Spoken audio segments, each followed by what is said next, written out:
And we are live. God morning, God morning, God morning. It is A Course in Miracles, lesson 134. I'm Reverend Valerie Love, your Sherpa, also known as the Divine Midwife of Soul Destiny. And here we talk about spirituality.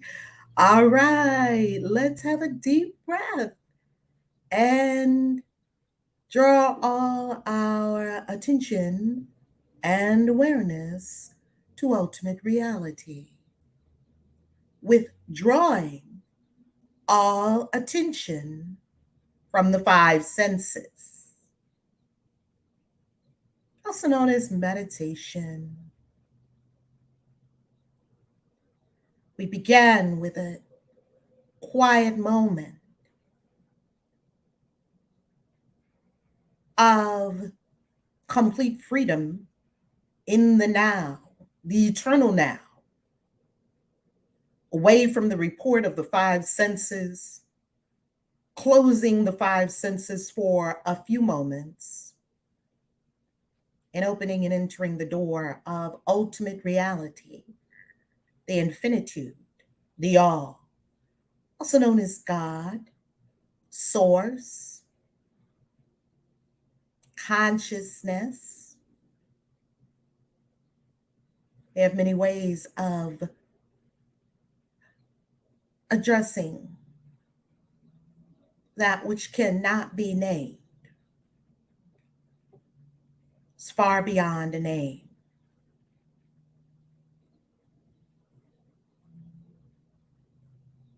And in this ultimate reality, you are out of time. That means time has no effect on you beyond what you think and believe.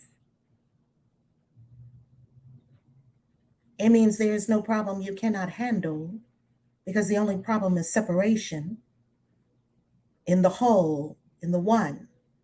Thinking, believing we are separate from Source. And in ultimate reality, you feel the tingle of your true self going through the body. And we know that the body is simply a stunt double, an avatar for the real you. The real you is timeless, breathless, deathless, eternal, all knowing, all powerful, all wise. The real you is beyond time and space.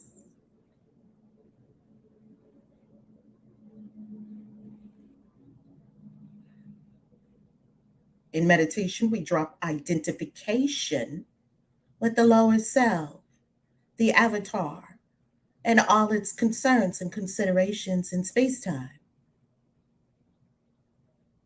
And we go to the beauty of the timeless principles of love, the timeless realities: love, joy, peace, abundance, beauty, perfection, wholeness. These are infinite realities, not affected by time.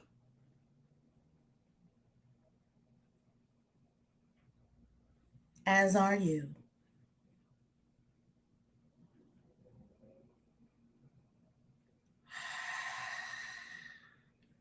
Breathe deeply and remember that at any time you can close your eyes, withdraw your attention from the five senses throughout the day, and return home to ultimate reality, that which you are and that which you are from.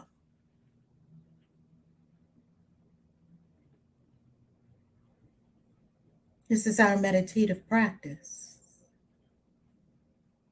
remembering who we are and no longer being fooled by the dimension of space-time.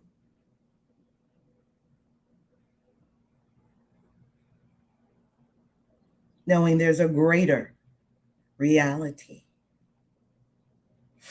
And we breathe, slowly open our eyes, maintaining a state of stillness and meditation within,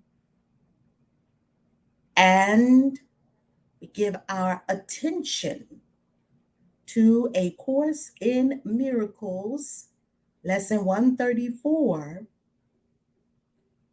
furthering our intention to share. When you give something away, that is the only way you know you have it. We have an intention to share.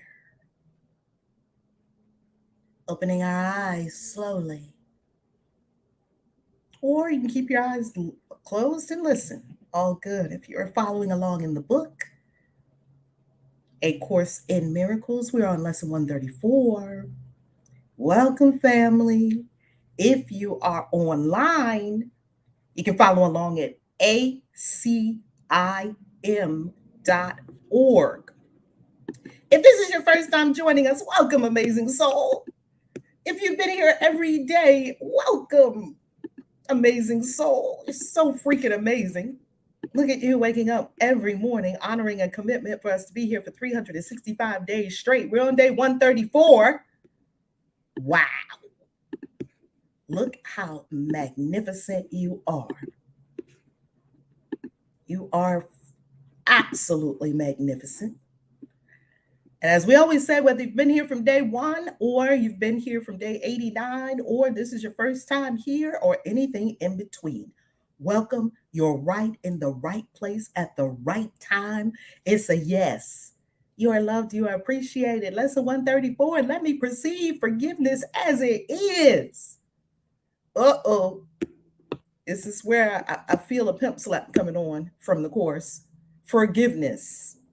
I feel it. Let us review the meaning of forgive.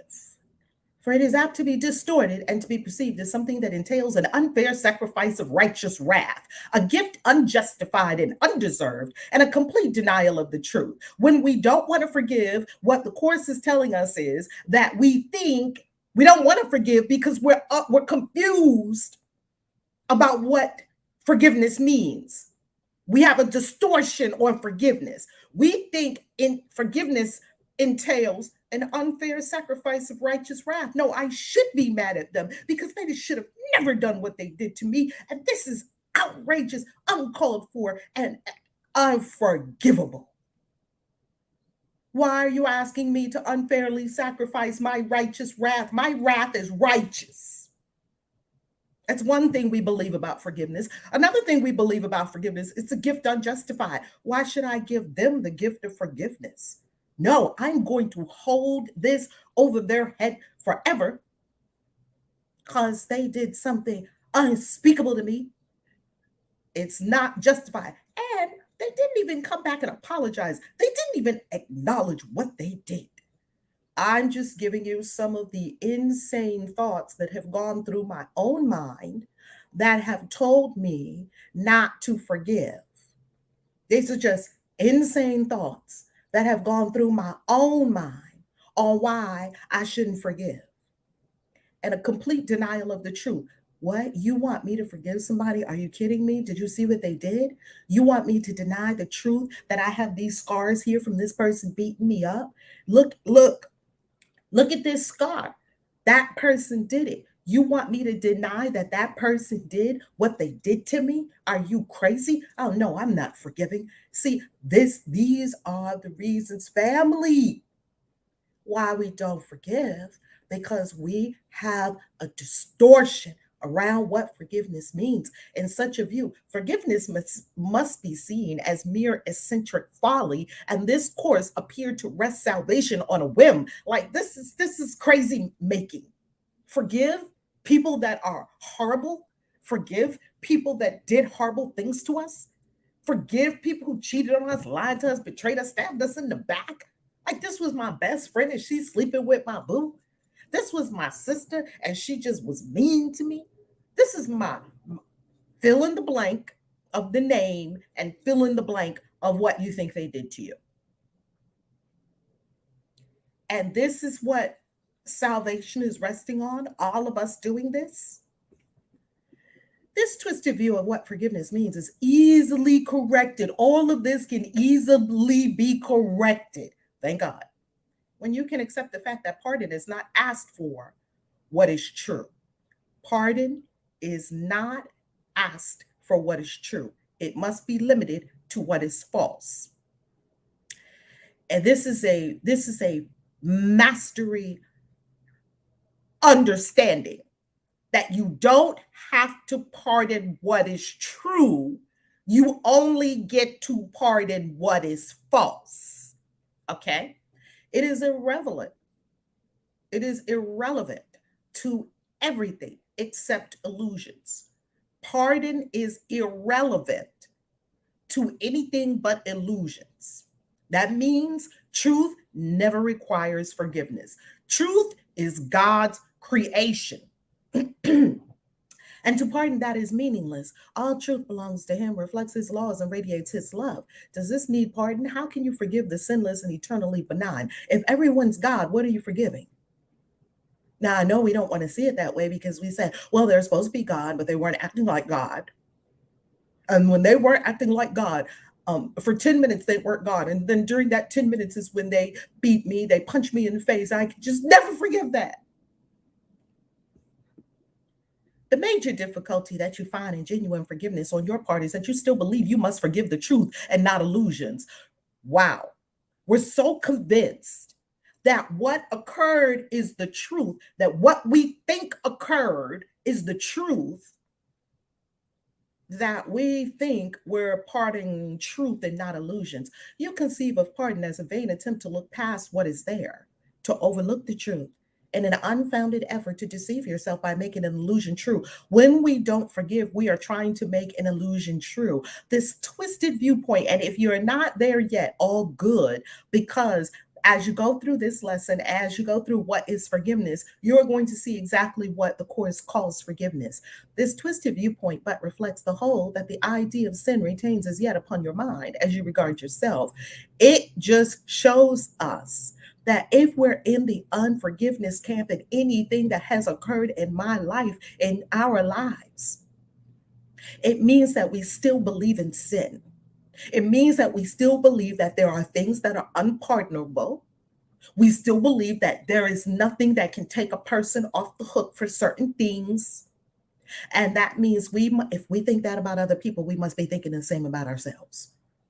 If we think other people can sin to such an extent that they cannot be pardoned, then we must be believing that about ourselves too, which is a really, really tightrope to walk, that you may commit a sin at any time from which you just can't come back. There's really no redemption for you. You're gone. You're lost forever. You cannot be forgiven.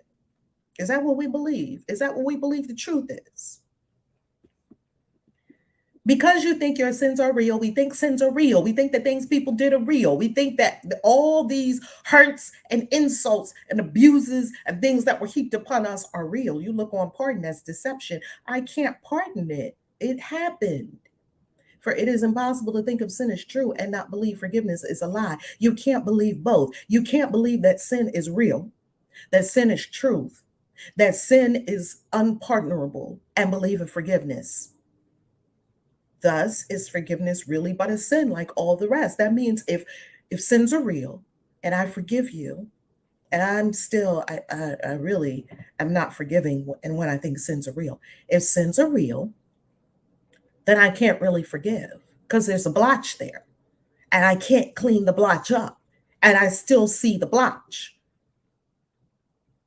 It says the truth is false and smiles on the corrupt as if they were as blameless as the grass, as white as snow.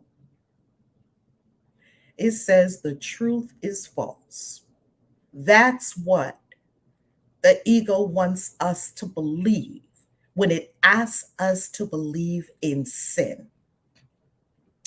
It is delusional in what it thinks it can accomplish. It would see as right the plainly wrong, the loathsome as the good. We don't know what we're looking at. Pardon is no escape in such a view. It merely is a further sign that sin is unforgivable, at best to be concealed, denied, or called another name. For pardon is a treachery to truth. Guilt cannot be forgiven. In this thought process, in this bag of beliefs are all these things. If you sin, your guilt is everlasting. If you believe in sin, which a lot of us, beloved, I know, A lot of us were born and bred on sin. Born in sin, you're going to die in sin. You need a savior. You're wretched. You're from the dust. We probably weren't bred on your God, everyone's God, and this is a space-time continuum. This is a stunt double. This is an icon for the real world. What we are moving around in is not the real world.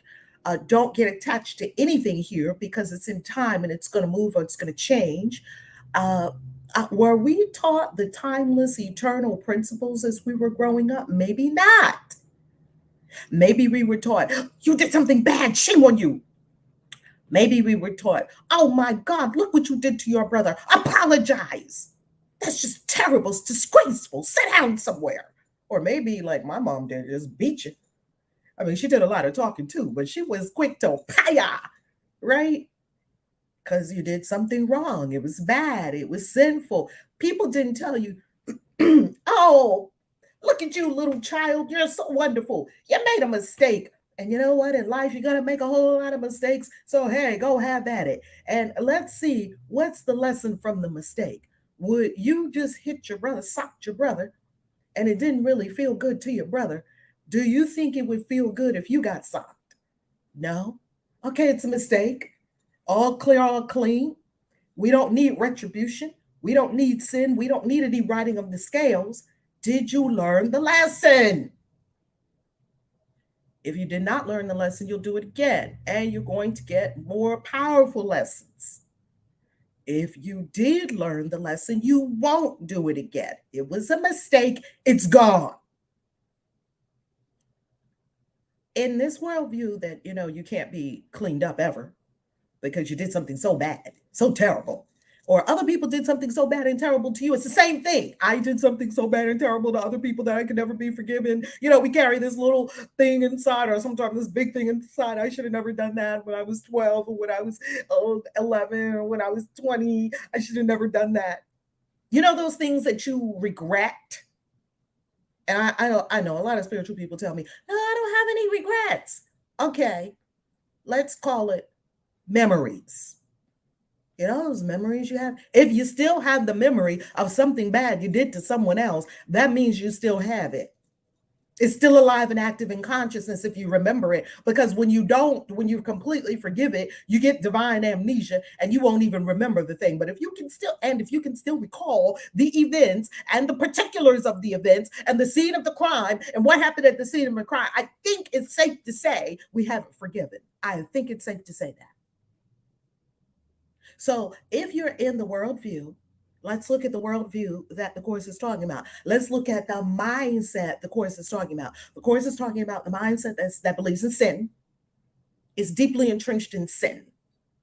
It's also the mindset that says some sins, and of course, a mind that believes in sins has to have measurements of sins. This sin is little and that sin is big. This sin, okay, I'll forgive you this time. But if you do it 3 times, we're not friends no more. Like Peter and his question to Christ, how many times am I supposed to forgive my brother? 7 times. He was being generous. He thought he had a mind that believed in sin, and he was looking for answers. He didn't know that his mind still was deeply entrenched in sin, and people do bad things. And if they do bad things, I can forgive them once, twice, 3. I could go all the way up to 7. Is that good enough? Does that square the score? And his mind was touching a mind which was a part of him that knew that forgiveness is unlimited. And this perfect mind that did not believe in sin, which we could call a Christ consciousness, a Christ mind that doesn't see sin, doesn't see anything wrong with anyone ever, because this Christ mind knows all is God, that the mind that believed in sin touched the Christ mind, and the Christ mind on the spot corrected. Truth will correct all errors in my mind. the lesson that says truth will correct all errors in my mind.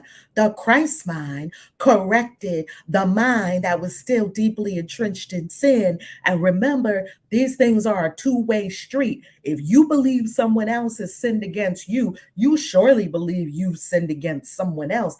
You cannot hold something to be true about someone else that you do not believe is true of you.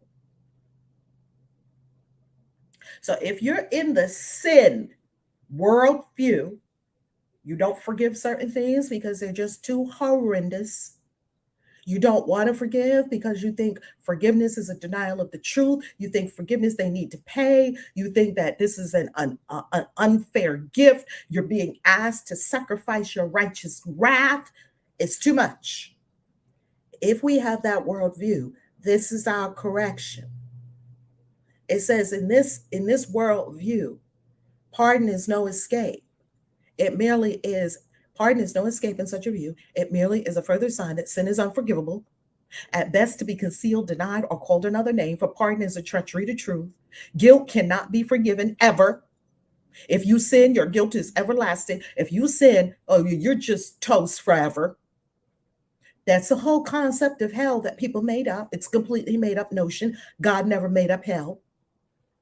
Those who are forgiven from the view their sins are real are pitifully mocked and twice condemned. Those who are forgiven from the view their sins are real are pitifully mocked and twice condemned, first by themselves for what they think they did, and once again by those who pardoned them. Those who are forgiven from the view their sins are real.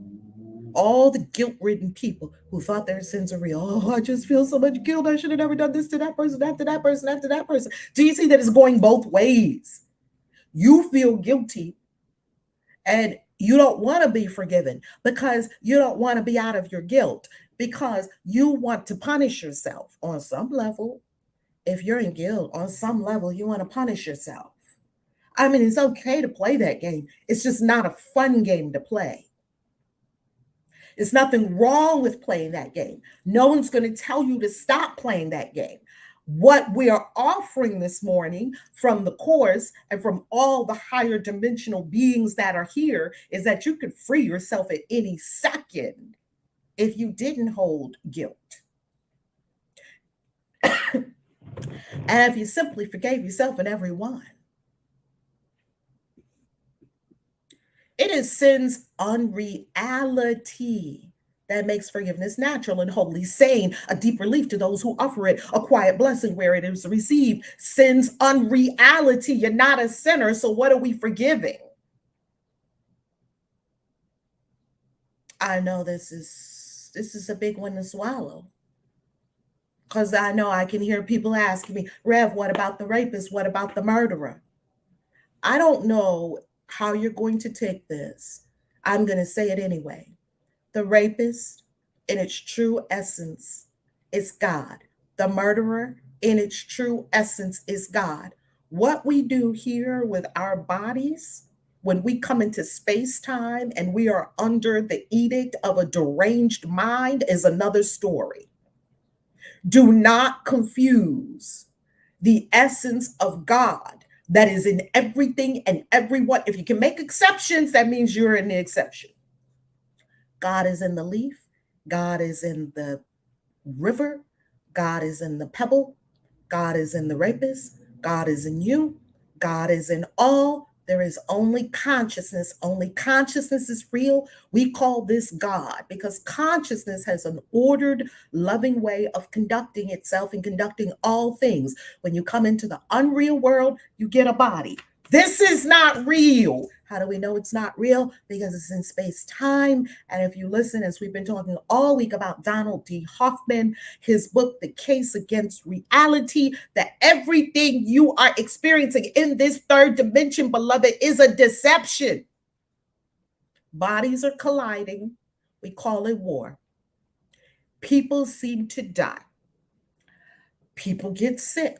It's a drama, a play, a movie, a matrix, a simulation, let's call it. Well, we have a lot of names for it.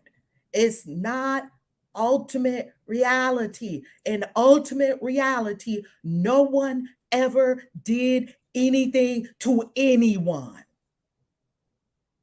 Now, that's the truth. Now, our level of readiness to accept the truth is a whole nother story. Truth is not going to change. It's blinding, it's there, it's what it is, it's how the universe operates. Now, my readiness to accept it and to align myself with it, well, that's the question.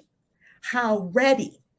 And the course calls it willing. How willing? How willing? How willing? It uses that word over and over and over. Willing, willingness. How willing are we to change our minds? Are we resistant, fighting? No, they have to pay. Okay.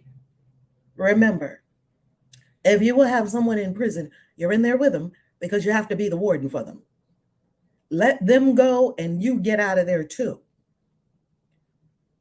It does not countenance illusions. If sin's unreal, it is sin's unreality that makes forgiveness natural, very natural, wholly sane. It's a relief for everyone who offers it. It's a quiet blessing for everyone who receives it. It does not countenance illusions, but collects them lightly with a little laugh and gently lays them at the feet of truth. And there they disappear entirely. All we do is collect all of our illusions when we're in the truth, and we just lay them at the feet of truth on the altar of truth, and they just disappear. They vanish. I thought that because I was molested when I was a child, that I'm damaged goods and I'll never have a good relationship. Well, that's not true the second I'm ready to let it go. So I let it go. It has nothing to do with the molester, has nothing to do with the molestee. It has all to do with truth.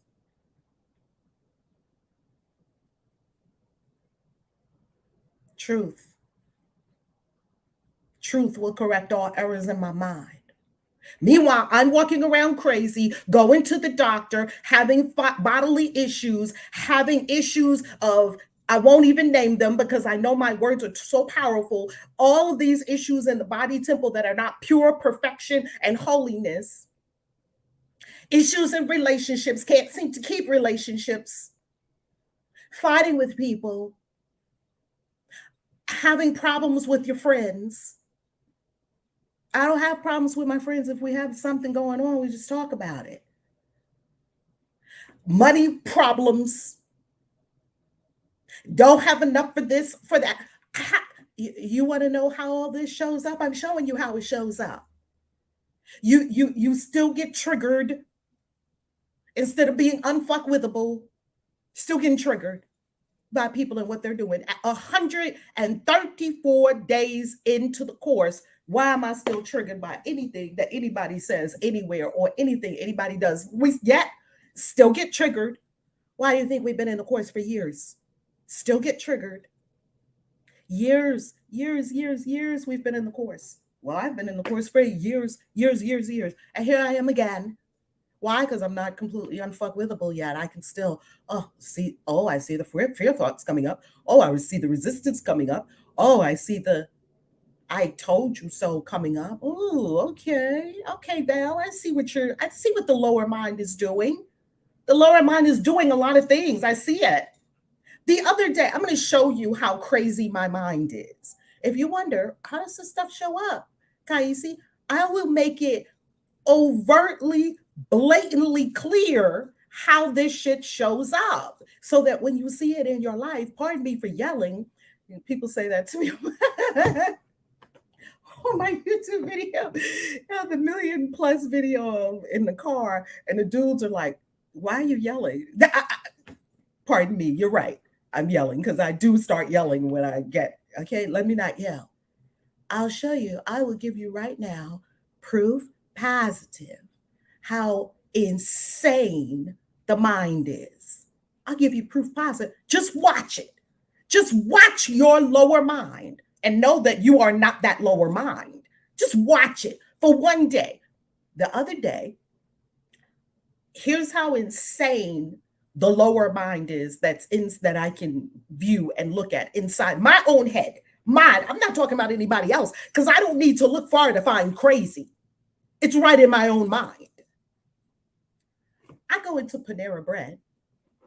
Oh my goodness. I got such a pimp slap the other day in Panera Bread. And I love how these lessons come because they're so gentle because I'm looking. I'm observant, I'm present to them, I'm paying attention to the feather so you don't have to get the brick. I go into Panera Bread. I'm on a road trip. I go into Panera Bread. I'm going to get nice breakfast, and no one's at the front desk. So, but there's activity, right? And a couple of people came like to the front to get some bread and disappeared again. And so first, here goes my lower impatient mind. Well, where is everybody? What's going on here, right? It started asking questions. Do you think the God mind cares? Of course not. As part of me was in complete perfect peace. I mean, I just had a Course in Miracles that morning. Here comes thoughts from the lower mind. It's always offering commentary. Oh, where are the people? Okay. So I just go into stillness and quiet. I don't need to listen to this lower mind. So a few minutes pass. Here comes another lady, and no one came to the front yet. And she's asking the same thing that I'm asking in my lower mind. Why do you think the exact two people were in Panera having the exact experience? Because she has the same thing in her lower mind that I had in my lower mind. And if I just go into Ho'oponopono, it'll clear it for me and her. Okay, we both have the same problem. So don't think that when people agree with you that you're right. Say to yourself, oh, we both have the same problem. We both have the same issue. So she was like, well, where is everyone? I was like, I don't know. But mainly I was seeking to stay in peace. That was my intention and my goal. Let me just stay in peace because I know this is about, I need to be patient because I'm a fast one. You know, my New York is coming out. My New Yorker is coming out where we do everything super fast, right? That's why I grew up. I was drenched in that first 28, 30 years of my life. So let me chill. Let me be at peace. Let me remember that, I'm sustained by the love of God. Whenever they come, that all things happen according to perfect divine timing. I mean, I know all this. Here goes the lower mind. A lady is moving the big bread thing and she walks by. And I said, excuse me, miss, trying to be polite. You know how when you try to be polite, but there's really rage going on underneath the surface? Excuse me, miss, or some kind of irritation or upset. Excuse me, miss, is anyone working up here? She completely did not say anything to me at all. Then here go the lower mind. Oh, what? Now I'm in North Carolina. Look at the lower mind and all the places it ping, ping, ping to. Oh, these people down here must be racist. Why? Girl, you're nuts. You're standing in a Panera Bread. Do you have any proof that these people are racist? No.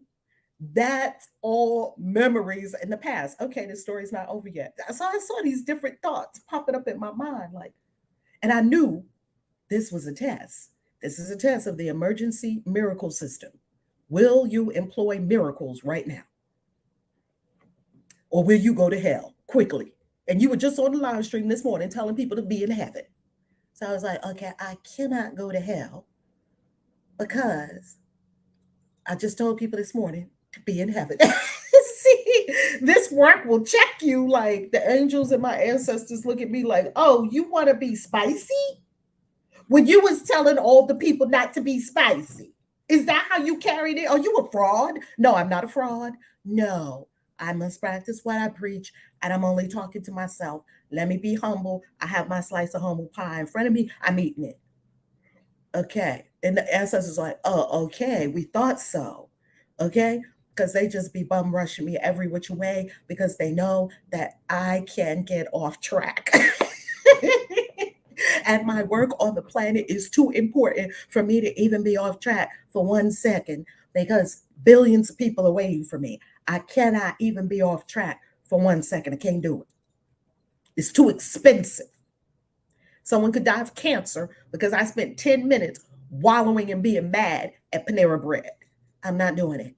Where my joy and my love sent through the whole universe, cosmos of life, they could have tipped over to being healed. And not saying I'm the one healing them or not healing them. They are doing it themselves. What do they have access to in the universe? And we know that if you have access to more love, you're going to be more loving. Okay. Finally, somebody comes. Hey, and I managed to stay mostly peaceful. Yay. Okay, here's it. And the lady and me were talking, and okay, I got my food. I sat down. Here's where I got the correction. I'm eating my food. I'm uh, answering an email. I'm getting some work done. Do you know, after I finished all my food and the plates were sitting there, do you know who came to pick up those plates? The same lady that I thought, here's me in my little lower mind, I thought she ignored me. The lady came over, and this is what she said. Hi, ma'am. And I looked at her, hi.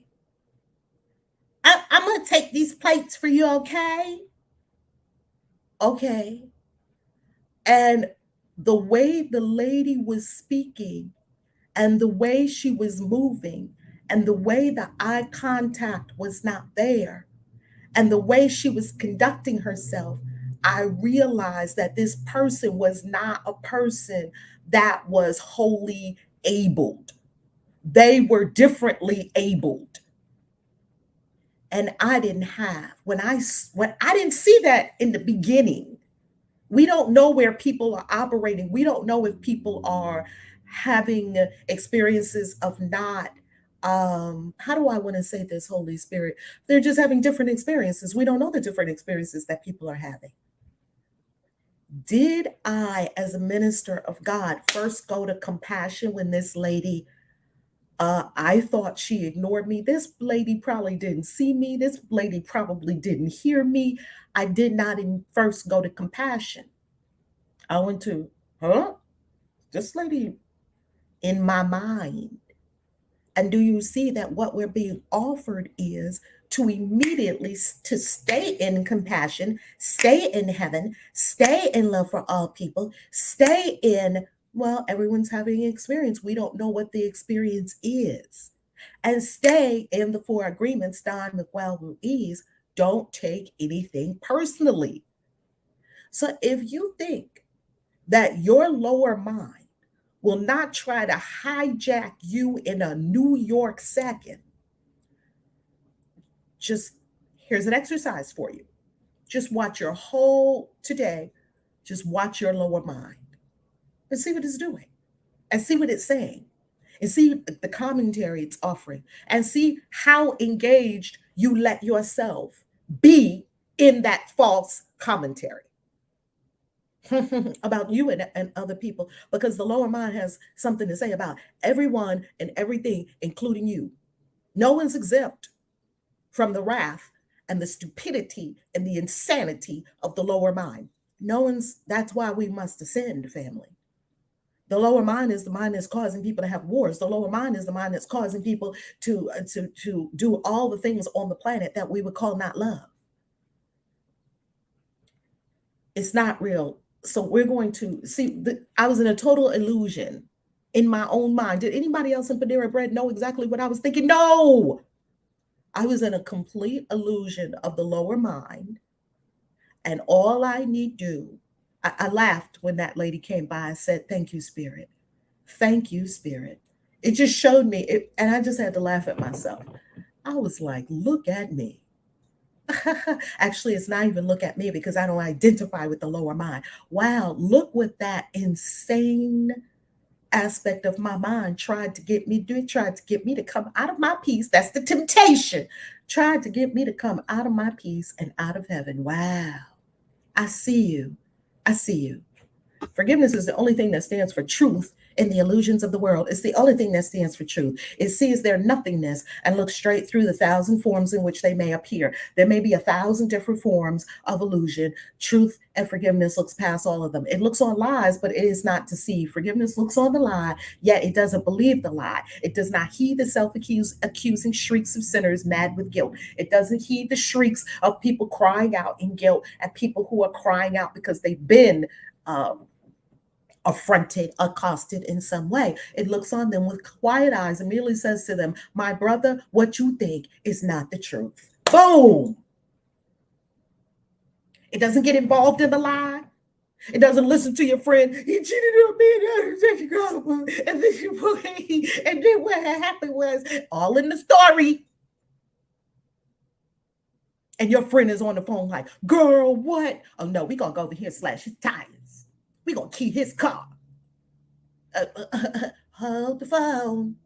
Hold your horses. Maybe we don't need to let the righteous wrath run amok. If you were the true friend to your brother, your sister, sisters, brothers, and others, you would say, my brother, my sister, what you think is not the truth. That's all. And then they get mad at you for about 10 minutes, and then they'll say thank you if they're a real friend, because they know that you're a real friend and you're coming from love. What you think is not the truth. It doesn't fight with it. It doesn't get all sad.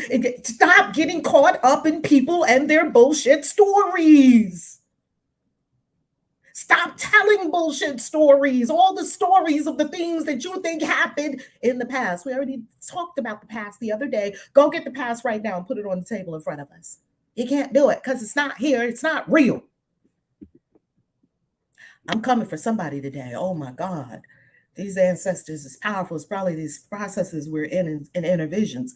These ancestors are powerful today. We were in a powerful spiritual process today, and we got the ordination today, yesterday, all day, and then today we got the inner visions graduation and ordination of the ministers and coaches, the new incredible souls that stepped up to serve the world and are being ordained today and charged today, the coaches being charged, the ministers being ordained.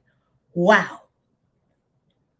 So you're getting some potent spiritual energy right now. The strength of pardon is its honesty, which is so uncorrupted that it sees illusions as illusions, not as true. It doesn't see illusions and think them true. It doesn't see broken people and think that's the truth. It doesn't see war and thinks that's the truth. It doesn't see starving homeless people and think that's the truth. The homeless person is God. Now, how can you help the homeless person from feeling sorry for them and pitying them, or from saying this is God having experiences? Which person is more helpful to the homeless person? The person that feeds them or clothes them or houses them from a consciousness of, oh, you poor soul. What happened to you? Oh, this is so terrible. Or the person that says, my sister, my brother, what you believe is not the truth. Here is bread. Here is a home. Here is a blanket. Here is warmth, because I hold for you and know, I got the God bombs, that you're God as I'm God. Yet you may have a struggle right now knowing that about yourself. I'm going to know it for you until you know. I'm going to know it for you. And I'm going to be the Christ in this situation, not better than. Christ is just the one that remembered all is one, all is perfect. I and the Father are one, just as you and I are one. Who's a better help to the homeless person? Both of them are feeding the homeless person. Both of them are giving a blanket to the homeless person. Both of them are getting the shelter for the homeless person. Who's of greater benefit?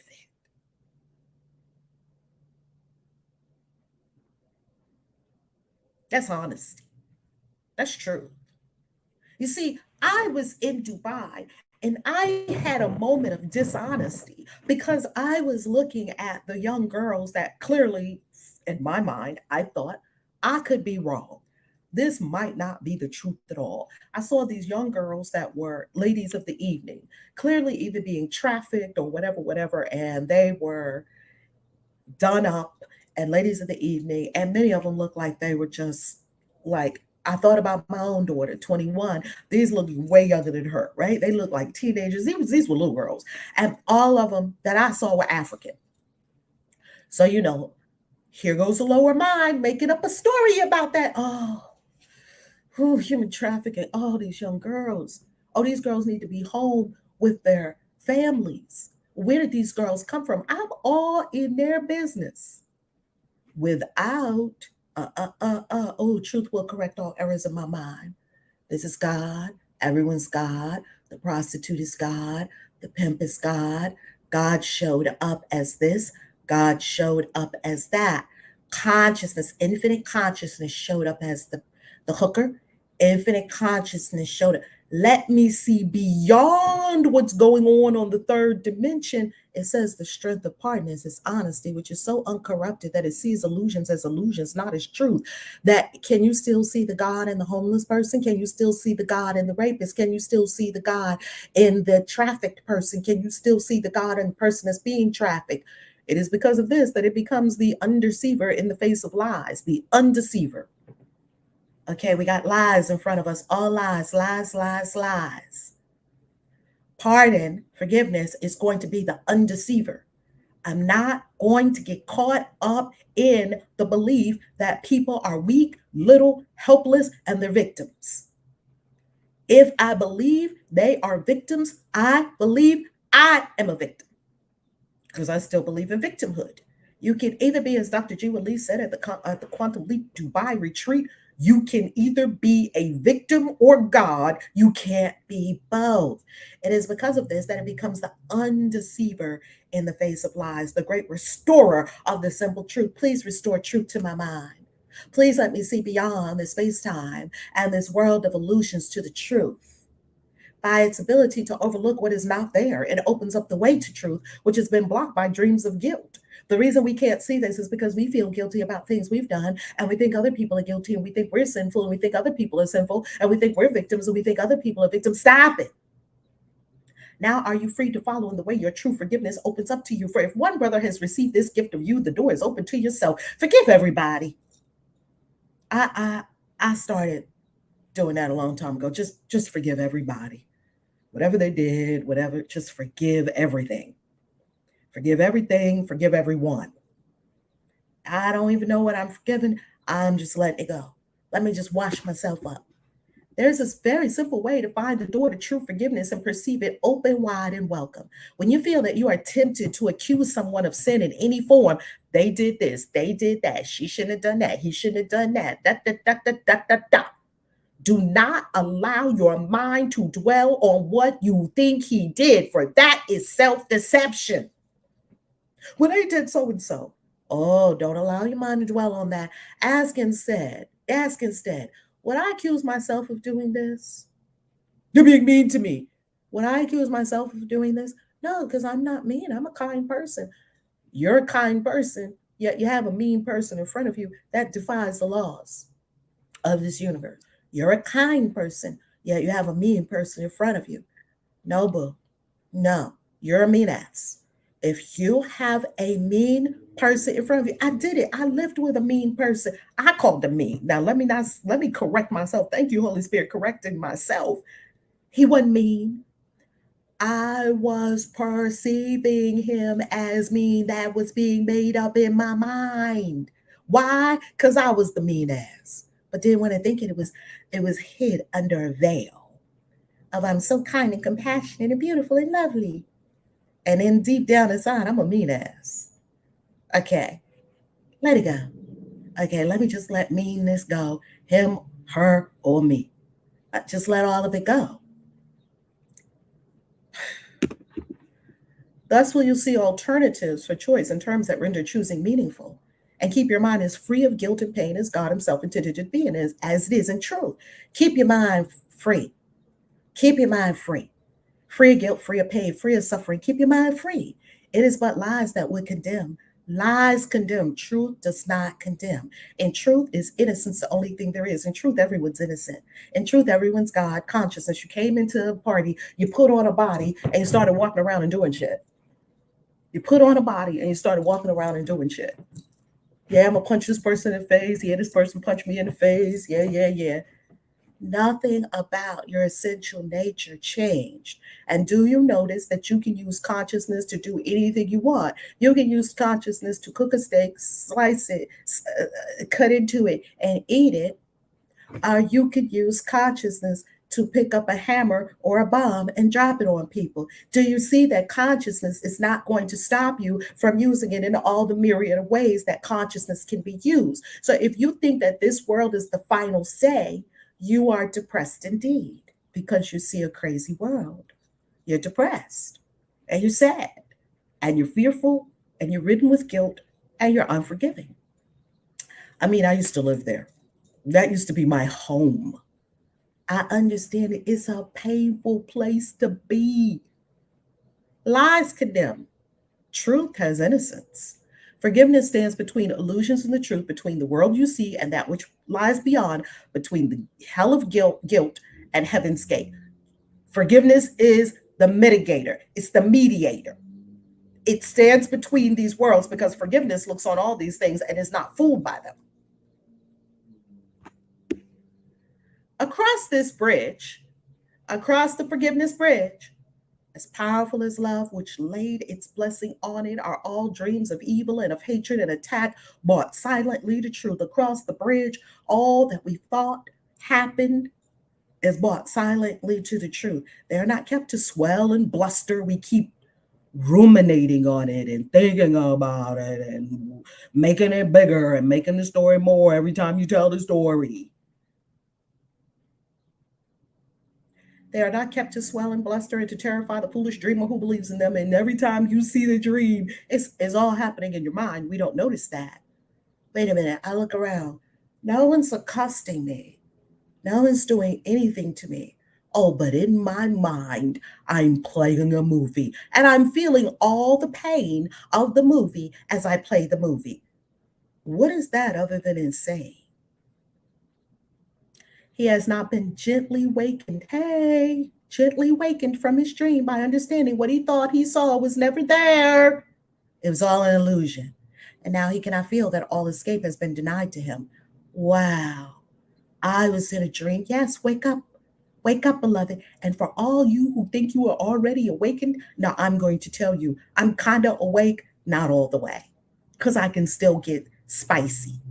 I can still feel like, a pang, a twinge of guilt come up. Oh, okay, more to forgive. I'll just forgive that. Let me just ho'oponopono and just scrub myself up. Yeah, because I'm not going to be in illusions of what I think people did to me.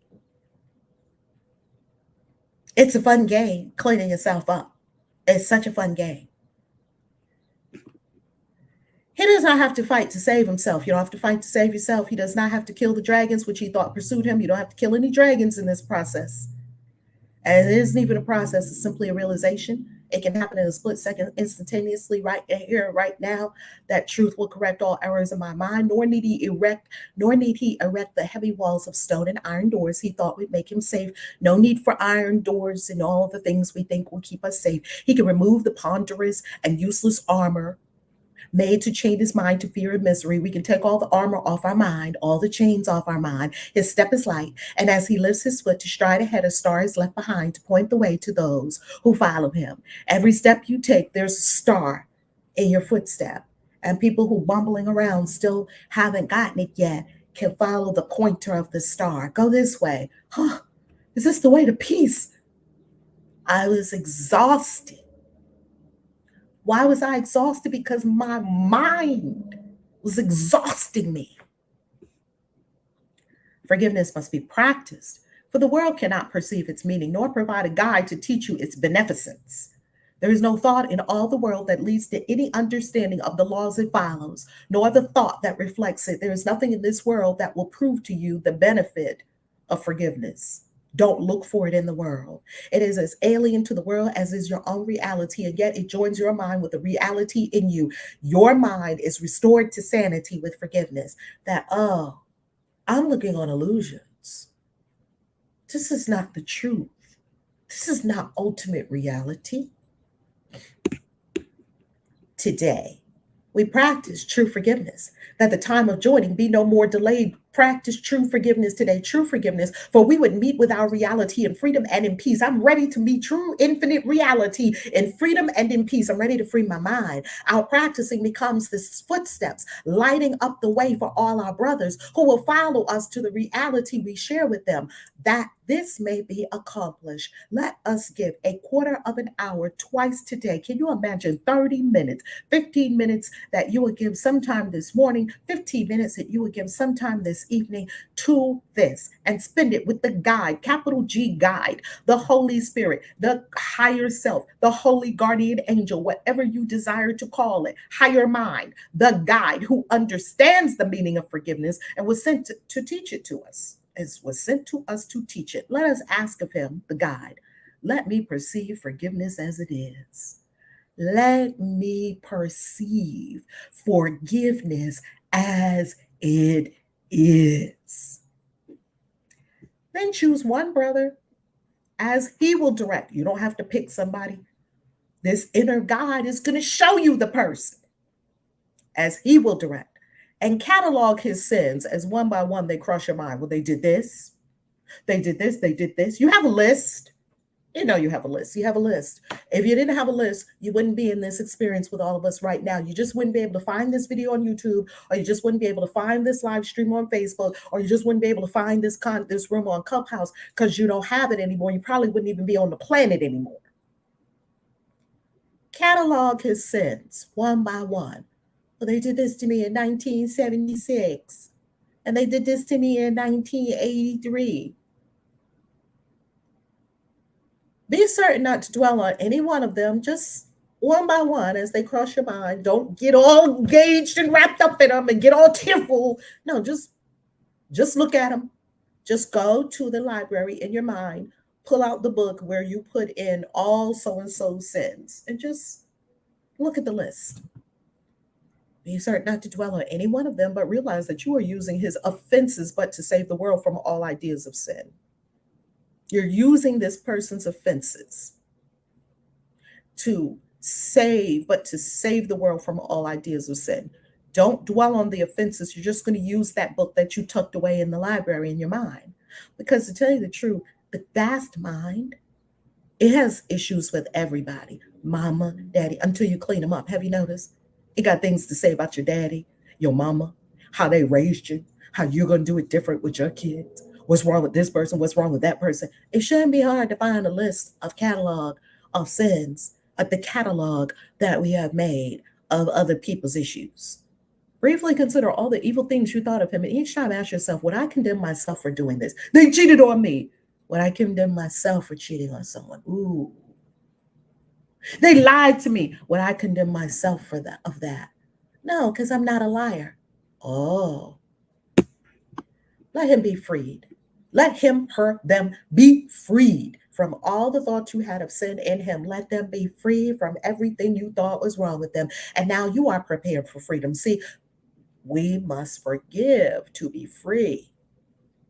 You can't be free if you're carrying the whole library, all the books on your back, and you can whip any book out at any time and say all the things that is wrong with anybody and what they should and shouldn't do and what you want them to do instead and what they did to you. How are you going to be free carrying all those backpacks? If you have been practicing thus far in willingness and honesty, if for 134 days, the course is offering, and even if you haven't been here 134 days, if this is your first day, beautiful. If you are practicing in willingness and honesty, you're ready to tell yourself the honest truth, beloved, you will begin to sense a lifting up, a lightening of weight across your chest, a deep and certain feeling of relief. It is so beautiful to be free. The time remaining should be given to experiencing the escape from all the heavy chains you sought to lay upon your brother, but were laid upon yourself. I thought I was chaining them. I was chaining myself. Forgiveness should be practiced throughout the day, for there will still be many times when you forget its meaning and attack yourself. When this occurs, allow your mind to see through this illusion as you tell yourself, let me perceive forgiveness as it is. Oh, let me see through this illusion. I have an illusion that a lady that I don't even know and don't have compassion for, apparently, in this very moment in Panera Bread, I think she's ignoring me. Oh, wait a minute. Let me perceive forgiveness as it is. When I accuse myself of doing this, no, I don't ignore people. I'm not doing that. Then what I'm thinking must not be true. I will not lay this chain upon myself. I'm just going to put it at the feet of truth where it will disintegrate and disappear. And everything you do, remember, there's no one is crucified alone, and yet no one can enter heaven by himself. Bam! No one is crucified alone. If you are crucifying, if you're nailing the nails in to someone else's hands and feet, you don't do it alone. You have to be there to drive in the stakes, which means you're crucifying yourself. And no one can enter heaven by himself. This is the whole crux of what we're doing. No one is crucified alone, and yet no one can enter heaven by himself. Both are true. You can't crucify someone without crucifying yourself. You cannot condemn someone without condemning yourself. You cannot see wrong in someone without seeing wrong in yourself. People ask me a lot. I get this question a lot. Rev, you didn't see what they did? What did they do? I'm telling you, after a while, you just won't see things, not because you're ignorant, naive, or dumb, or that you weren't in the experience with everyone else. Your perceptions will be gone, and you won't be perceiving people at the human level, and you won't see all the things that they did that are wrong, shouldn't have done, da da da. You'll just correct it. If something requires correction in the moment, I just correct it. Hey, go over here. Hey, do this. Hey, come this way. That's a correction. That's all. All this other shit we're saying, those are shackles on our own mind. No one is crucified alone, and no one can enter heaven by himself. That is, of course, Miracles Lesson 134. Good Lord, Jesus, take the wheel. Lesson 134. Let me perceive forgiveness as it is. Bam, bam, bam. I don't even know what to say right now. Floor is open. I'm going to shut up. Good morning. My mind is crazy as hell. You just brought that to the forefront. That is the same conclusion I came to, Queen Vashi. Well, damn, my mind is crazy as hell. Or crazy as a bed bug. Oh, my God. Yes, not me, but my mind. And when the course first started, the lesson today, at the beginning, I was like, okay, all these things are connected, and there is no sin. In order for me to get rid of the guilt, to forgive, I have to understand there's no sin. And then you followed it up with all this, the other things. My mind is crazy as hell. I have plenty of work to do. And you, just like you said, I am not woke. I have a lot. I'm partially woke. I got one eye open because this, it's a constant reminder that if you spot it, you got it. And we forget that. All these conversations we have in our head about so many little things, just everything we think we see. We have these internal conversations and these eternal judgments of the way we think things should be from our own perception, or not even our perception, but the perception of our lower mind. Because the Christ self is not concerned with all those little things. Oh, well, why are they driving? This is my one main thing that I always say, because I've been a professional driver for many years, and I'm a safe driver. And sometimes I just always catch myself having these conversations about other drivers. Well, why are they going so fast? Where are they going? well, what is going on here? Just, so many things just while driving. And I can only imagine the other conversations that my lower mind is having. And when you were standing at the counter and then the other lady came up and then both of y'all are having the same experience, like, well, where is everybody? Because the ego recruits. Yes. And that was, I noticed that when you were speaking. This is the great work. Just to arise to your Christhood, leaving the lower mind, or, in its place. It's the lower mind. It's not the Christ mind. Mm-hmm. It's a constant everyday work. And sometimes we get to the point, or I get to the point that I'm like, okay, I'm doing really good. I'm doing good. And then, you get like, oh, are you good? Well, let's try this out on you and see how good you are. And so we always say that when we are in our comfort, when I had my, my own place and my own little meditation space, and I was just so, spiritual and awakened, and I'm doing this thing. And now I find myself in a place where I'm getting triggered a lot. And the last part of what you said, you were speaking about, you can't run away from this thing. That's what the conclusion I came to. Right. My mind is crazy as hell, and I can't run away because energy can never be created nor destroyed. So I can't just, that was my answer to the problem was, oh, well, I'm just out of here. I'm not dealing with this. I'm getting out of here. You're going to face the problem again. It's going to come up again, just in another way, in a different situation. But inevitably, when you break it down, it's the same thing. So you might as well just go ahead and deal with it. That's what I'm coming to at this point. And if I can instantly free myself of guilt, and if I can do these things instantly, then I can solve the problem instantly. Is it the truth? If it's not the truth, then there's nothing there's nothing there.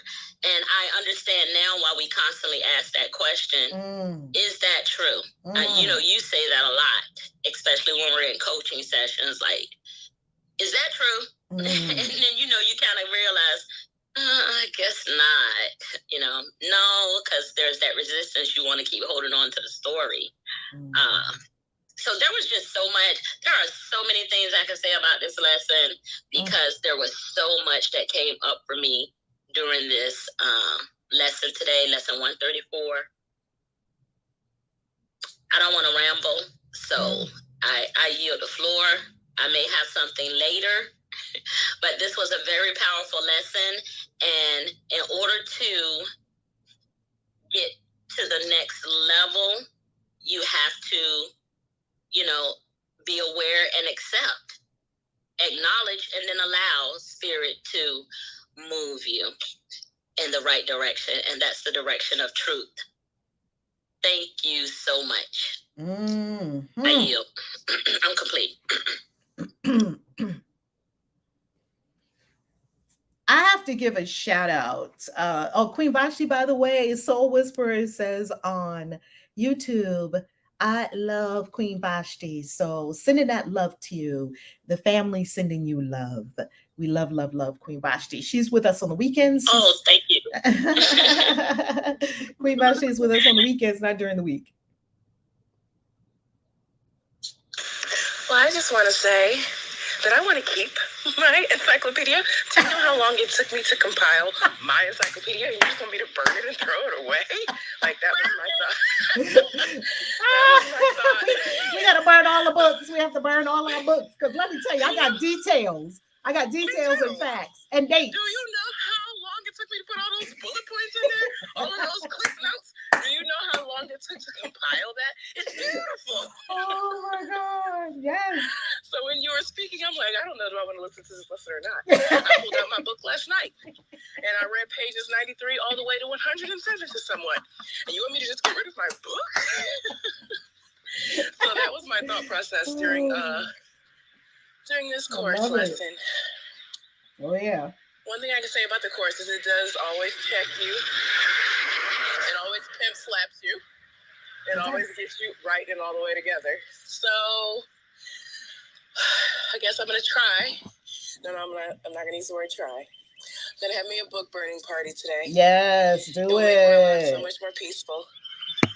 But let me tell you, I don't even go. I'm not even in the old school book and catalog section. No, my stuff is digital, computerized. I got it in the cloud. So I don't even know what do I do with the cloud, Rev? How do I destroy the cloud? Mine isn't even in book format anymore. I put all my grievances in the cloud, baby, to ensure their storage. I don't know how to destroy the cloud, but I'm gonna work on it. Woo, child. Oh my God. We're gonna blast the cloud with love and forgiveness. It's gonna all dissipate. You know, I love it. It's gonna all dissipate. And family, how free will we be when we're not reading people, as they call the riot act? When we're not reading people, how free will we be? How free would we be if no one in your world was doing anything wrong? You don't have a problem with anything that anyone in your world is doing. Wow. Is that even possible? Yes. I just had a thought, we find ourselves well, let me just get her together right quick. Well, why not get yourself together and start getting other people together? If you was getting yourself together, you wouldn't have time to get anybody else together, because you would understand that you have a lot of work to do on yourself. But that's one of the sayings that people, I just had to get her together right quick.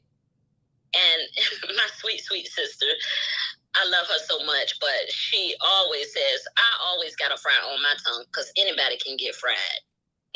I'm like, really? You're preparing for a fry? And we don't understand that the things that we are saying, if you really, really look at them, there's truth in it, but we're directing it out. We're projecting it instead of understanding that that's our lifeline. You're being cast a lifeline and you don't even know it because you're projecting it out instead of going within. Complete. And what we don't realize is that there is no problem with other people. Our mind is telling us that what other people are doing is a problem. So where with the correct, if the mind is, it's the perception. My mind is telling me that there is something wrong with how someone is doing something. Therefore, I got to tell them I'm moving on a faulty perception because that was made up in my mind. And why did I make that up in my mind about them? Because that's what I really believe about myself. I mean, it's a very simple system. It's a very simple system. And I haven't found a way to sidestep the system yet, because trust me, I was looking for, are there exceptions? Are there times when it doesn't work? Well, are there times when gravity doesn't work? Or does it work all the time? That's what we call a law.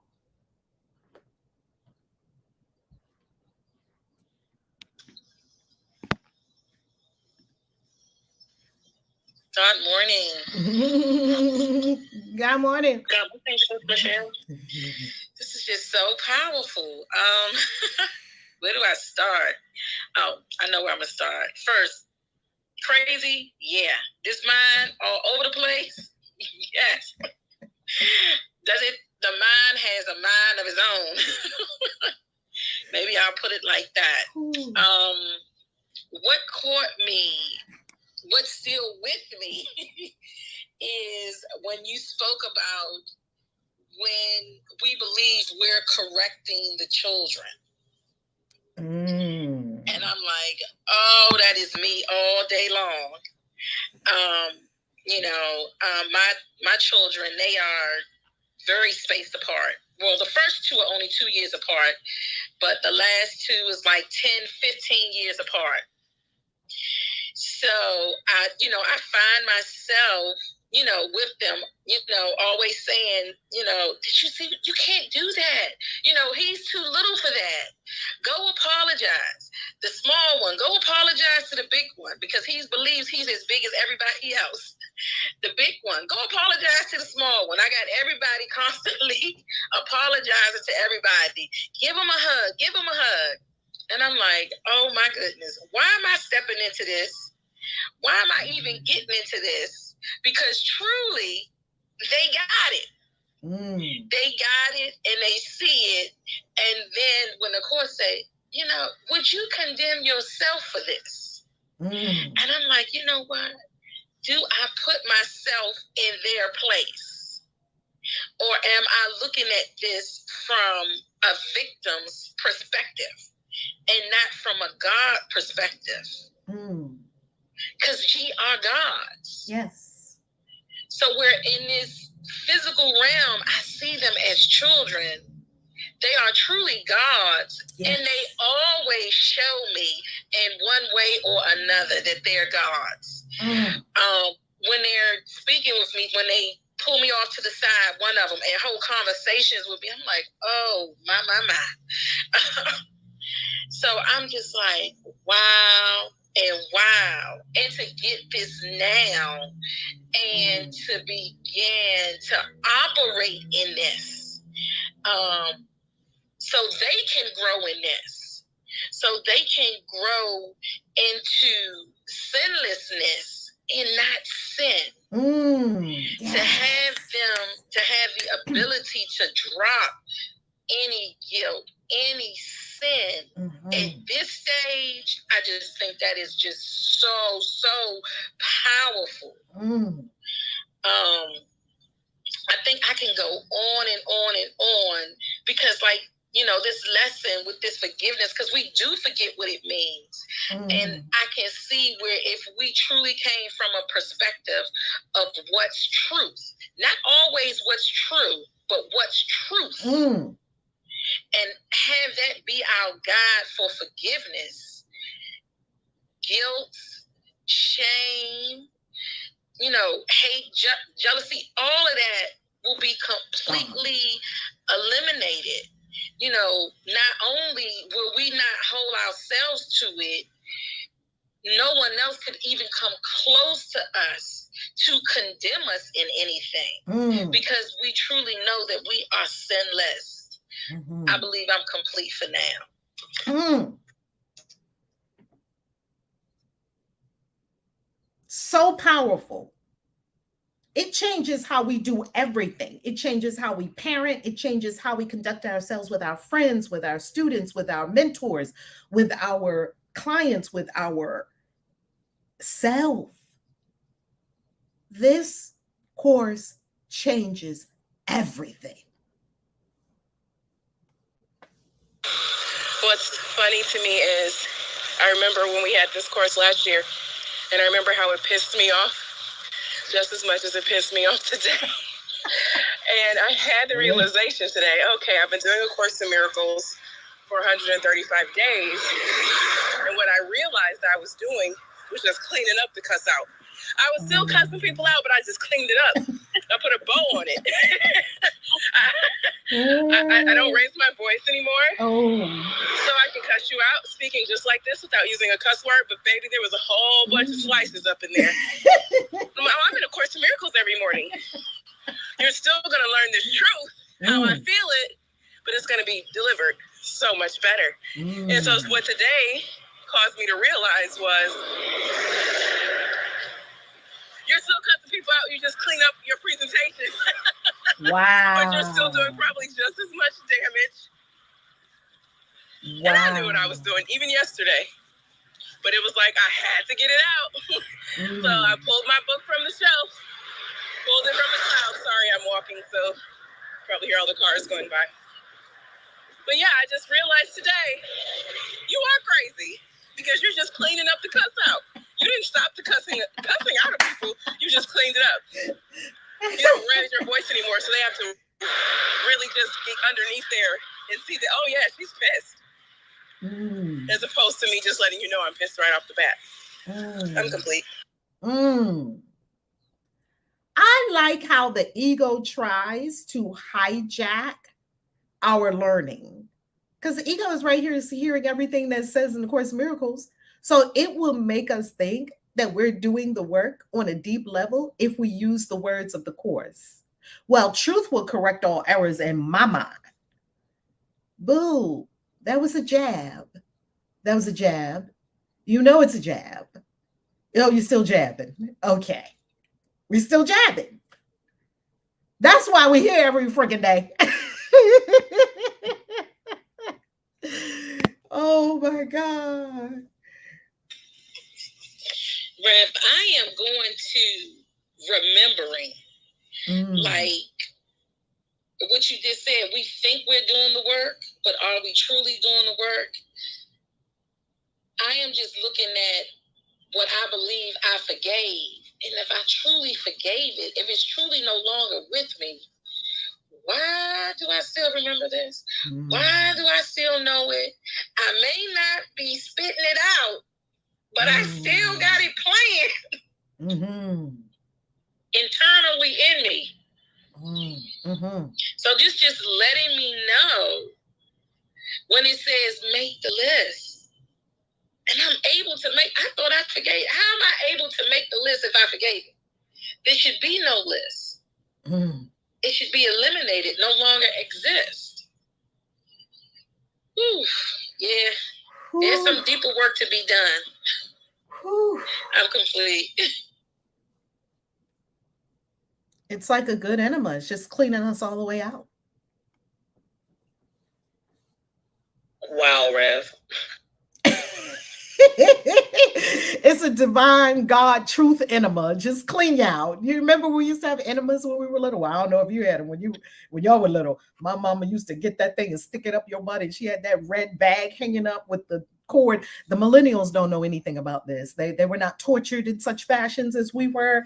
And she stick that thing up your butt. Well, I mean, a lot of people get, cleansing of the colon colonics. Stick it up your butt and clean it all out. That's what this is like. It just gets all the gunk and trash out of it. It's waste. This is a divine enema, truth, that's getting all the waste out of our consciousness, out of our mind, even though we think we cleaned it out of our body.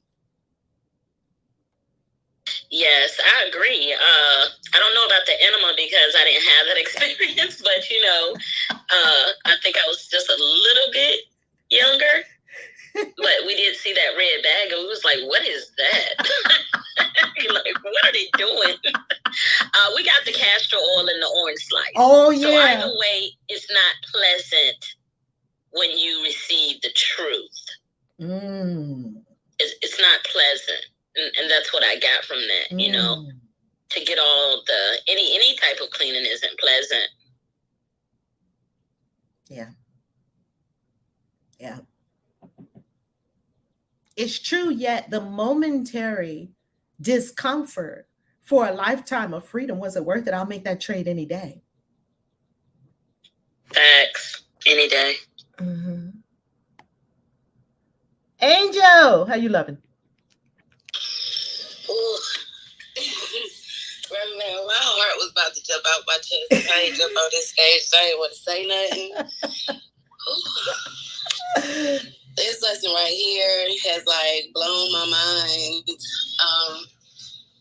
It brought up a lot, but in particular, what Harmony was saying about her cussing people out but not cussing people out, and this "are you a victim or are you God" thing. I remember maybe about, back 7-8 years ago, when I was still with my ex-husband, we used to get into it, and he would tell me all these little things that I would be doing to him, and I'm like, I'm not doing nothing to you. You this big gangsta ass nigga, my little stay-at-home white ass ain't doing nothing to you. For you to be acting like this, you gonna be a gangster or you gonna be a victim.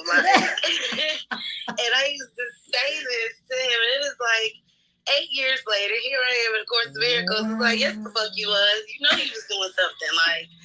Let's be real. You know your mouth. That's what you've always been your whole life, even as a child. Your mouth. And then you perfected it. Like now you know how to still do the same bullshit, but just do it and get right under the skin and still do the same damage. But now you can just do it without a sweat. Like it's still the same bullshit, and it's not okay. It wasn't okay. Like, are you gonna be a victim or God? So it's one of those "are you God or not" type moments for me. And I don't know. It's like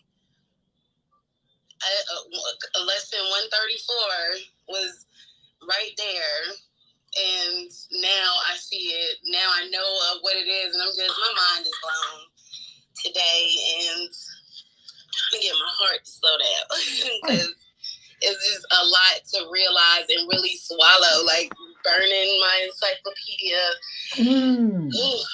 Like I got an app for mine. So you have an app for your grievances. Wait a minute, let me go to my app. Like I laugh with her parents on the cloud. I'm like, girl, why I right there? Wait, why did I get jealous of her app? That shows you my girl. I want an app.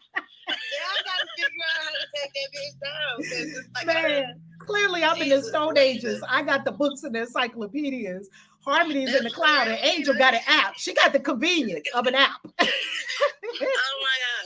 Like, I'm just, thank you for this, Rev, because I don't get in my life. There's a lot of pimp slaps to me because all of this is new. All of it. And if I can just learn how to maintain my blood pressure now, during some of the pimp slaps, I'll be all right. Yeah. And I'm complete. Delicious. It's delicious. Family, if you love A Course in Miracles, please share it. Please share it. If everyone who shows up to this room every day brings one more person here, I tuned in just in time. Yes, indeed, just not how you love it, how you love it, how you love it.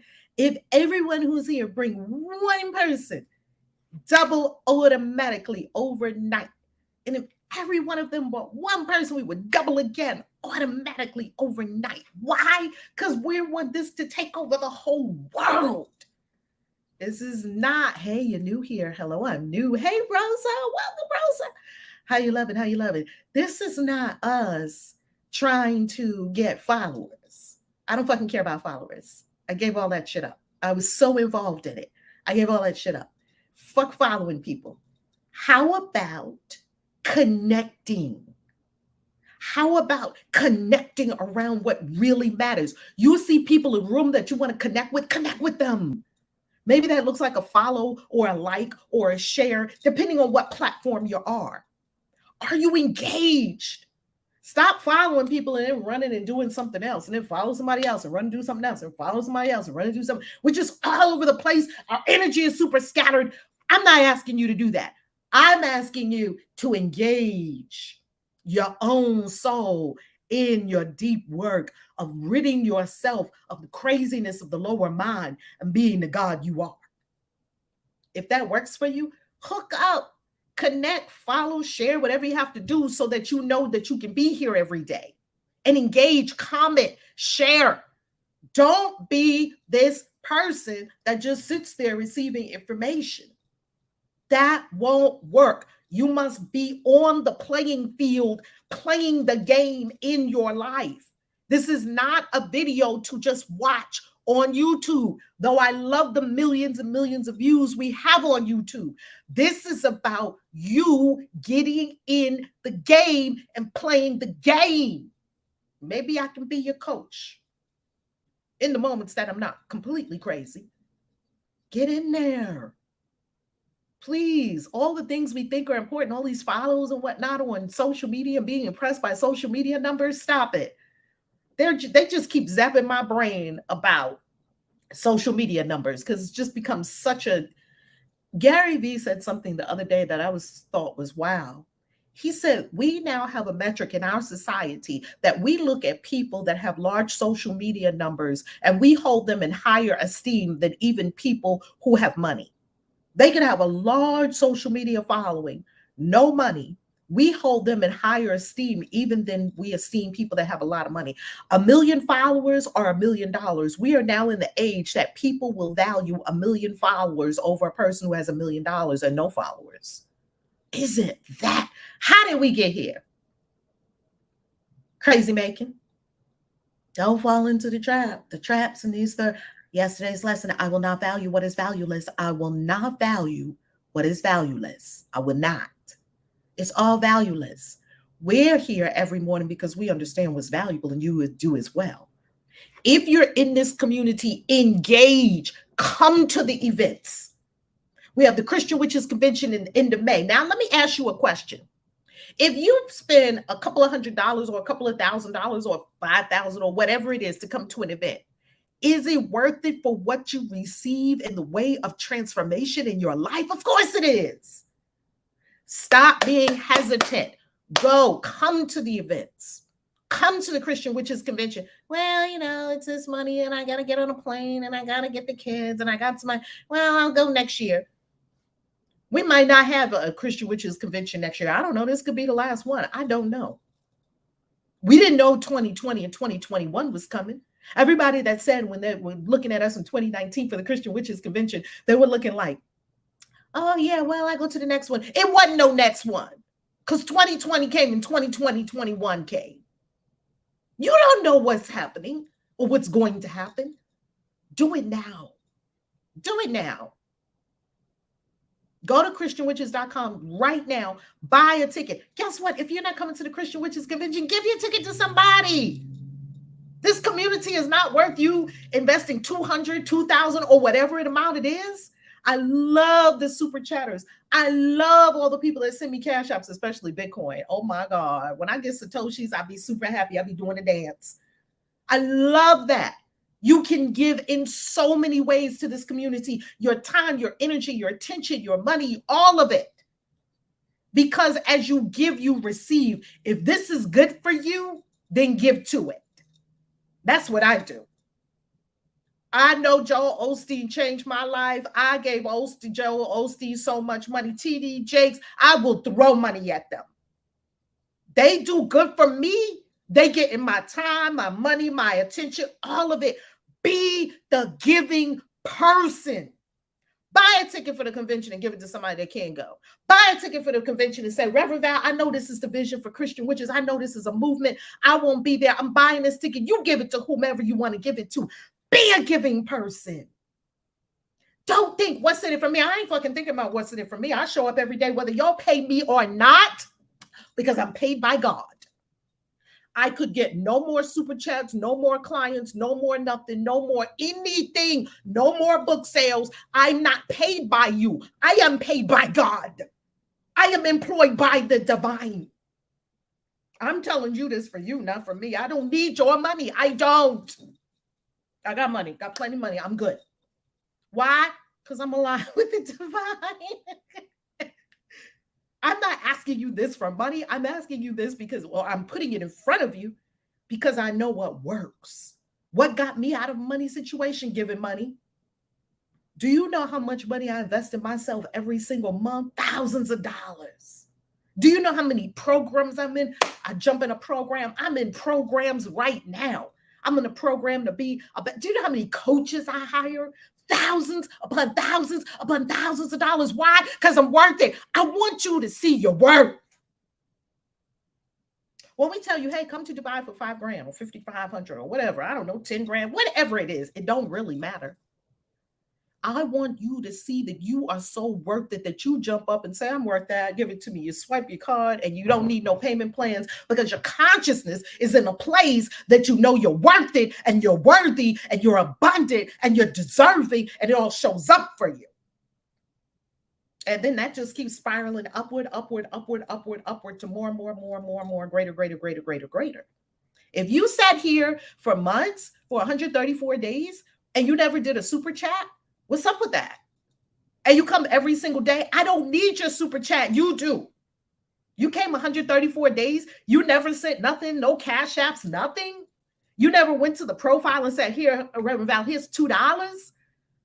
I'm telling you, I'm not saying this for me because I need your money. Why do they tell you in church to give money? Because that loosens you up in your consciousness and your money flow.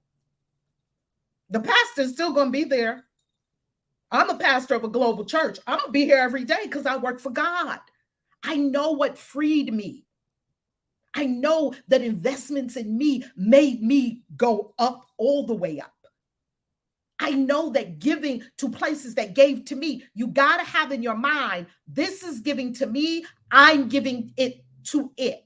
I don't know what's causing me to say that this morning, but who's hearing me? Do y'all know what I'm talking about? Yes, ma'am. I want you to understand something, family. You may think this is free. It's not free. It costs electricity. It costs time.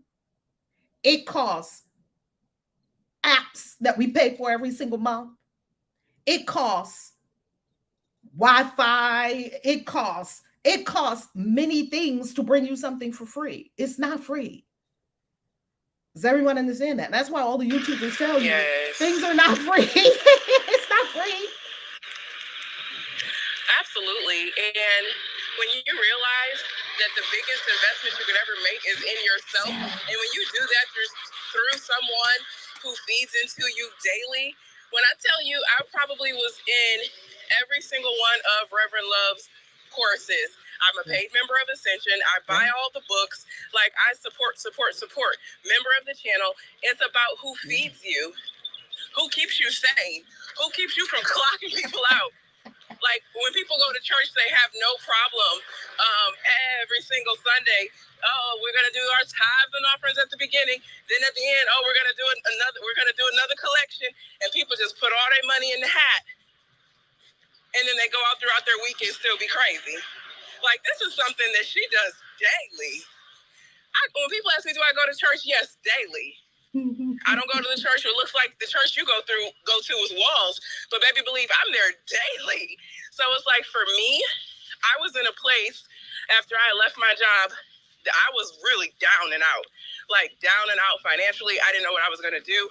That was the first time in my life since I was 14 years old that I did not have a full-time job. And I still made a way every time there was a program or a trip or something that I felt like would feed into my spirit and feed into my soul. And I cannot be more grateful than I am in this moment, how my life is.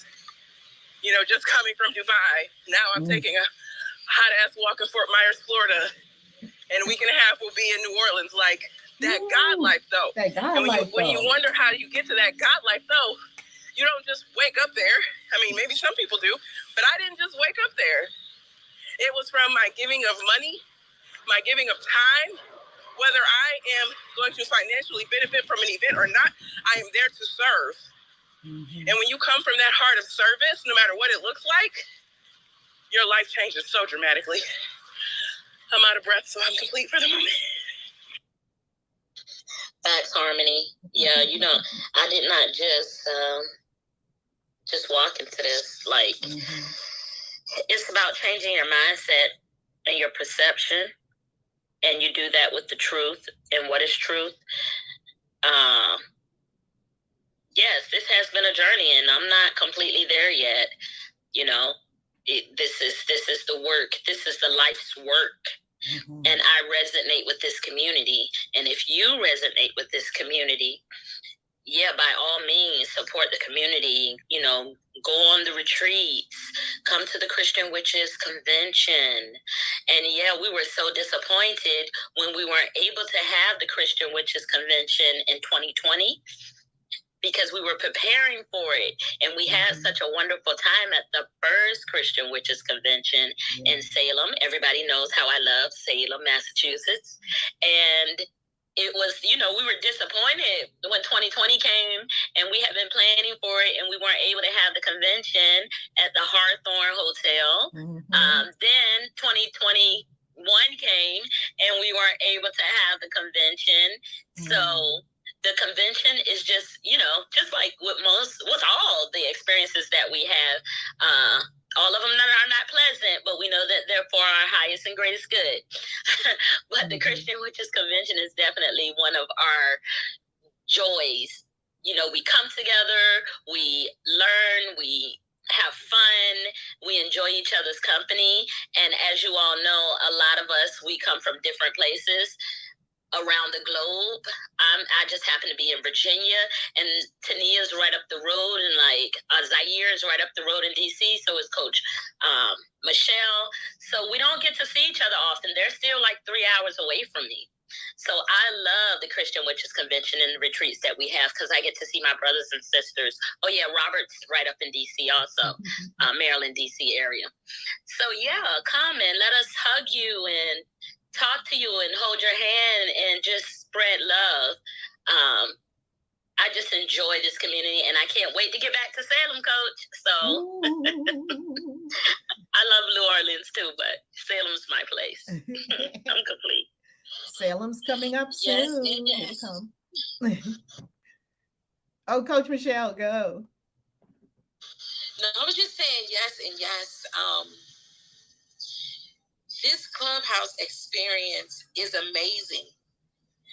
But what I would say is, when you truly gather and meet in person, if you believe you've had a transformation through Clubhouse, all I can say is wait until you meet up. For those who went to 222, that was transformational. That was awesome and amazing. 222 was like a day, and if you stayed there, you had, several days. I think we had the Never Work Again. But the Christian Witches Convention, the first one, the days of transformation, like Dubai, day after continuous day of transformation with your brothers and sisters in person, being able to hug them, being able to see them eye to eye, being able to reach out to them. You truly make life connections. It's just so much I can say about it. I've been on different retreats, whether they've been in the U.S., outside of the U.S., as well as the Christian Witches Convention. And for those of you who are in the mystery school, it is a must. It is a must to attend a Christian Witches Convention. I don't know if Rev said it to you, told it to you, but I'm going to say it to you. I'm going to tell it to you. It is a must. We can only learn so much in these conversations, but when you get to truly practice it person, when you're in that energy, because the energy is different. It's very, very different in person. The energy is very, very different. And you want to be in that energy. You want to elevate in that way. You want to be guided in that way. You want to be in spirit in that way, together with your brothers and sisters, with your family. You wanna take the walks. You wanna have the chats. You want to do all of that. And you definitely want to give and serve. As we learn with the course, giving and receiving are one. There is no separation between the two. To receive is to give. To give is to receive. They're interchangeable. They are truly, truly one. I'm complete. I just wanted to add something I just wanted to add something. It may not be quick. I want to share that, and the community doesn't even know this, Coach Michelle, I was trying my best to get to Salem I drove a few times, and then Coach Michelle, I was at another event prior to going to the Christian Witches Convention. I was at a at a session in Maryland. I think it was Maryland. And Coach Michelle came and picked me up. It was kind of at the last minute because when you say yes, Spirit is going to work things out for you.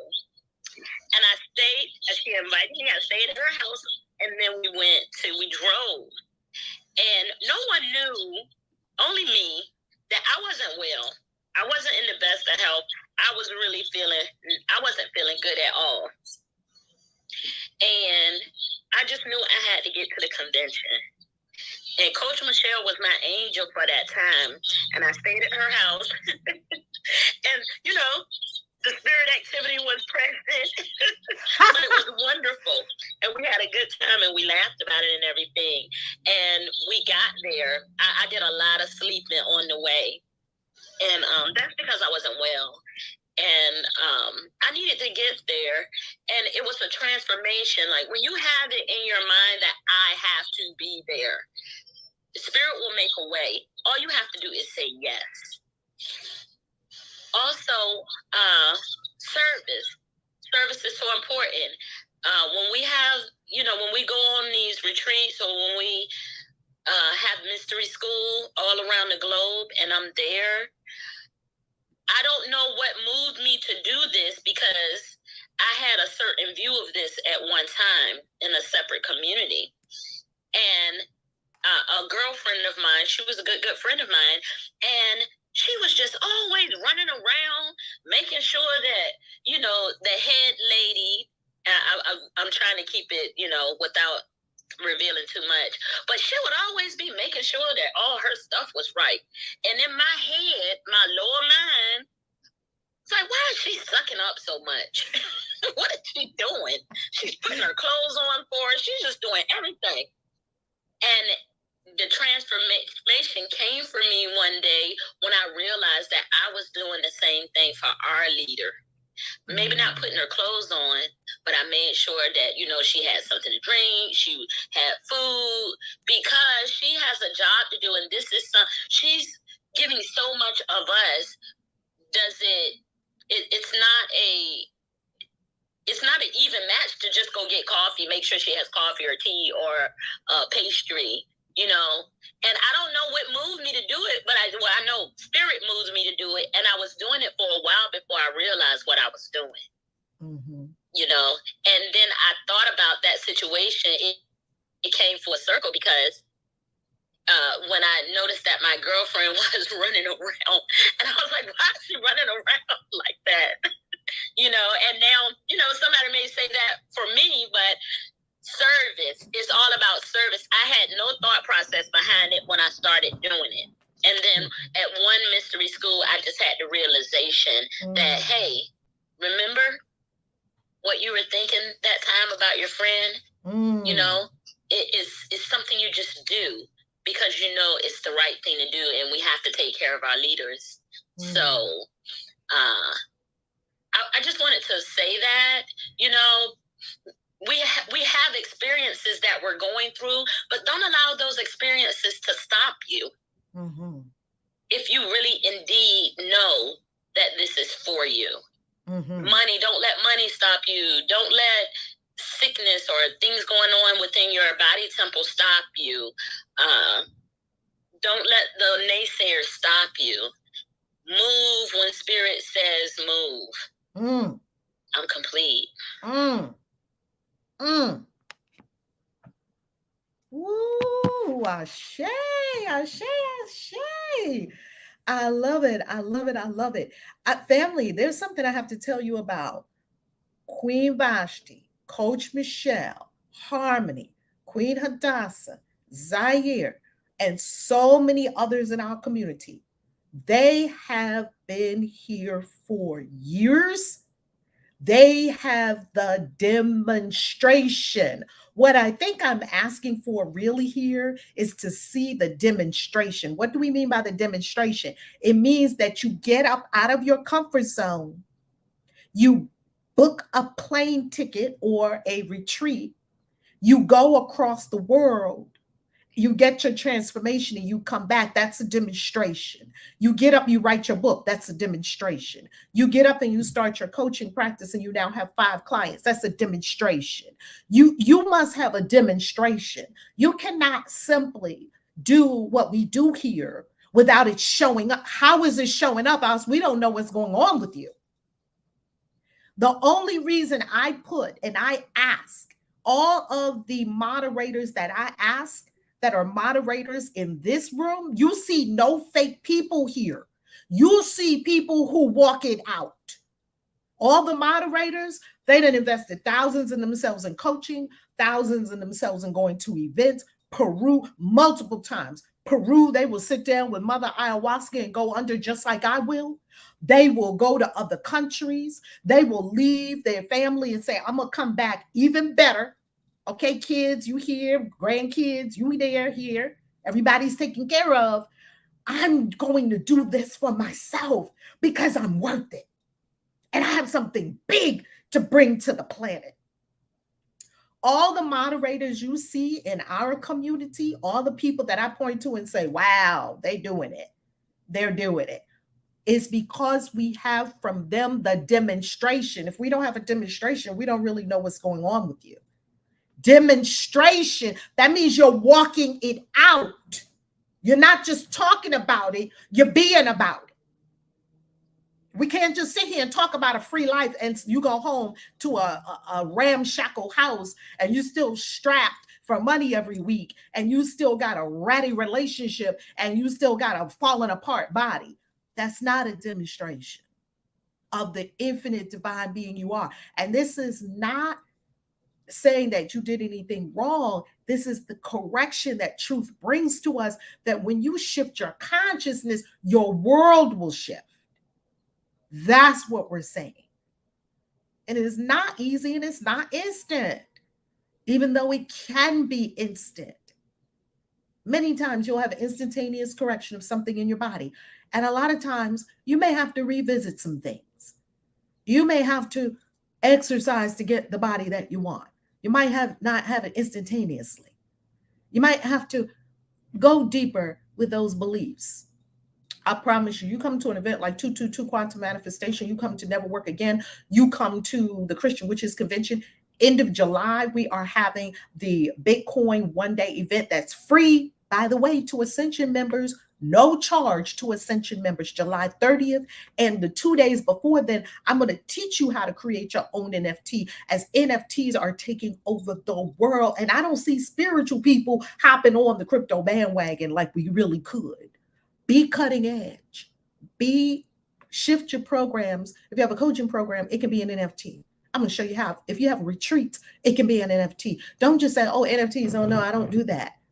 Open your mind to hearing the spirit is putting in front of you. Don't be the one that says 3 years later, Reverend Val, you told me to buy Bitcoin when it was $178, $200. And I didn't. Well, great. Buy it now at $30,000. It's still a steal because we're looking at $1 million Bitcoin in the next 4 years. It's still a steal. Grab it now at 30 grand. How are you going to consistently not keep following the things that spirit isn't putting in front of you? Don't look at it as me telling you something. Look at it as, don't look at the messenger. Look at it as spirit is putting something in front of me. And we want to fire you up to go for it, because when you do, everything changes. Everything changes. Everything. And you got to come up off some money first. I'm telling you, I was talking to a coach one time and she told me this was her fee and blah, blah, blah. And this is how we pay it. And at the end of the conversation, she asked me for $8,000. I said, 4299, 3781. I'm just giving random numbers. She had them digits. Do you hear what I'm talking about? Then she said, meet me in Dubai. Ran and booked my tickets to Dubai. Here I come. She said, meet me in south of France, Cannes, this date. Ran and booked my tickets and my hotel.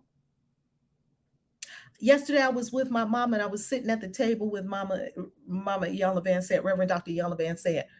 And she said something profound. She had taken this extreme journey that cost thousands of dollars and was called upon to do some extreme things. And I tell you what she got out of that, you can't pay money for it. What do we get out of paying thousands of dollars, going to Peru, can't hardly breathe on the side of a mountain, drinking some ayahuasca? You would think we must be sadists. We must be crazy. We must be nuts if we're asking for that kind of punishment. No, we're getting our blessing, and we know it. And we want everyone to have it. I'm done. Galactic Signature or more thoughts? I'm done. I just want to add one more thing. I did say that there was some spiritual activity at Coach Michelle's.